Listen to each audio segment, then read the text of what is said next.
ओम भगवते वासुदेवाय नमः। चतुर्थ स्कंद विंश अध्याय। मैत्रेय उवाच हेमंत पृथ्वीमुख चाहे उभय चरण क्षीर देई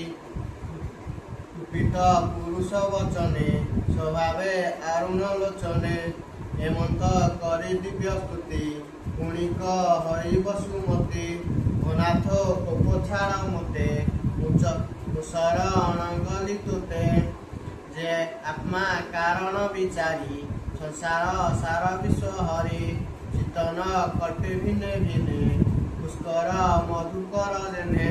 जे सत्य इह पर लोके सुजोगी जन कहे मुखे उपाय से फल बुंदती उभय लोक नाही भ्रांति जे नर करती चित्ते जे दश लभे के मते ब्रह्मा जे ठाई मोर हिते शस्य सामग्री कला जेते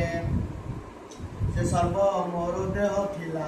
हेमंते तोर पिता मला चतुर राज्य आरजके भविष्य जग रक्षा अर्थे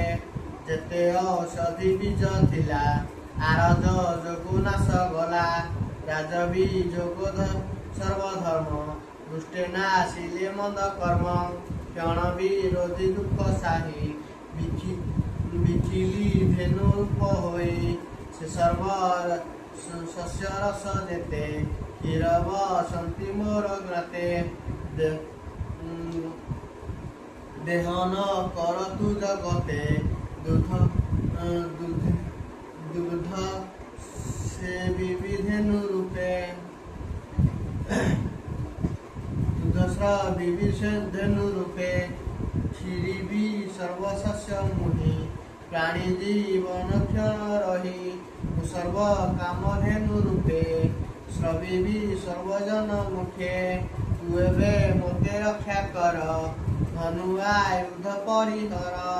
सुषम करी मोर गाते मुहि जे संगे शस्य क्षेत्रे सम होइले मो शरीर शस्य उठिब निरंतर होइब नाना रूप ध्याने जंतुए करिबे असन हेमंत धरणी वचन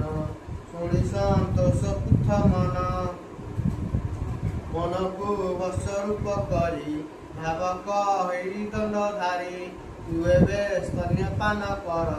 हेमंत संचय रई क्षीर तक्षणे पृथ्वी वचने